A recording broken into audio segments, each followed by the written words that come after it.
Assalamualaikum warahmatullahi wabarakatuh. Bertemu kembali lagi bersama saya Ihsan Supati. Kebetulan di samping kiri saya salah satu penulis muda asal Singjai. Dia tinggal di salah satu pelosok desa biasa disebut dengan Tunungan Baji. Sudah banyak menghasilkan sebuah karya tulisan.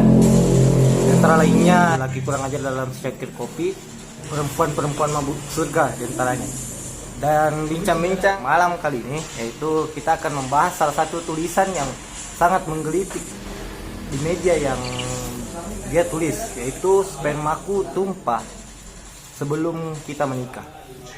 Maksud dari tulisan ini seperti apa? Ya, sebenarnya sebelum saya menulis ini, sebenarnya saya sudah membayangkan bahwa tulisan ini akan menuai kontroversi. Tetapi kan menurut saya hidup ini adalah kontroversi. Kapan kita menimbulkan suatu karya yang tidak kontroversi, saya kira nilainya hilang. Kenapa?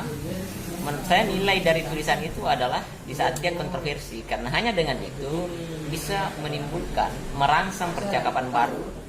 Dan ketika dia datar, tidak kontroversi, saya kira dia tidak mengembangkan imajinasi. Jadi kenapa saya pilih kata sperma? Sebenarnya kata sperma itu sebenarnya hanya kata kiasan. Saya tidak dari sudut pandang biologis, saya dari sudut pandang sastra.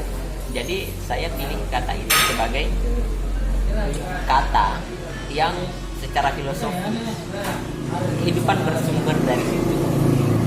Artinya ketika dari judul misalnya spermaku tumpah sebelum kita menikah, artinya orang ini, sperma itu kan dibuahi sel telur, lalu menjadi manusia kan dalam rahim perempuan.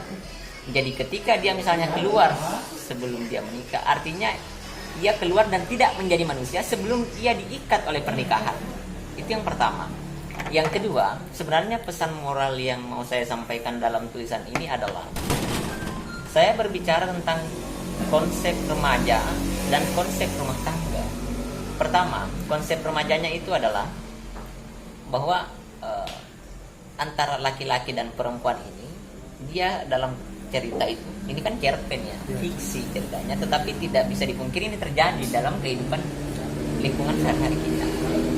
Antara kehidupan remaja, bahwa dia kadang mengambil kesempatan untuk bercinta dengan kekasihnya. Laki-lakinya adalah orang miskin yang tidak mampu mengenyang pendidikan, sementara perempuannya sedang sekolah.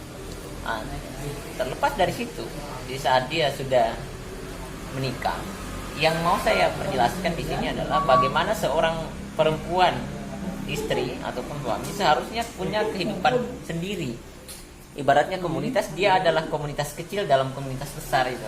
Jadi kehidupan rumah tangga itu setelah dia menikah seharusnya dia sudah mampu berdaulat atas rumah tangganya sendiri. Karena dalam kisah ini saya menjelaskan tentang kehidupan suami istri yang tidak lama menjalin hubungan lalu cerai. Kenapa begitu? Karena ada intervensi pihak ketiga, entahkah pihak lingkungan atau pihak di mertua salah satu pasangan ini. Akhirnya cerai. Kenapa dia cerai? Karena dia tidak mampu membentengi dirinya dari intervensi. Kenapa begitu? Karena saya merasa bahwa kemampuan ilmu pengetahuan antara laki-laki dengan perempuan, di sini dia tidak punya manajemen rumah tangga. Akhirnya dia terpengaruh oleh lingkungan, akhirnya cerai. Fatalnya karena setelah cerai, anaknya itu dia serahkan ke orang tuanya, dalam artian bahwa kehidupan rumah tangganya ini seharusnya ketika Anda sudah cerai, jangan terlantarkan anak. Dalam artian kan terlantarkan kenapa dalam tanda kutip? Karena dia serahkan pada ibunya, artinya tanggung jawabnya hilang. Jadi kenapa saya bilang di situ bahwa sperma tumpah sebelum kita menikah? Karena kapan tidak tumpah sebelum kita menikah? Kapan tidak tumpah? Maka bayi-bayi yang lahir ini dari sperma laki-laki ini, itu juga akan merepotkan orang tuanya. Karena bukan si suami, bukan si istri yang akan merawat bayi itu, tapi juga orang tuanya. Jadi saya berbicara di sini, sebenarnya pesan-pesannya di sini saya menegaskan bahwa kehidupan rumah tangga itu adalah tanggung jawab.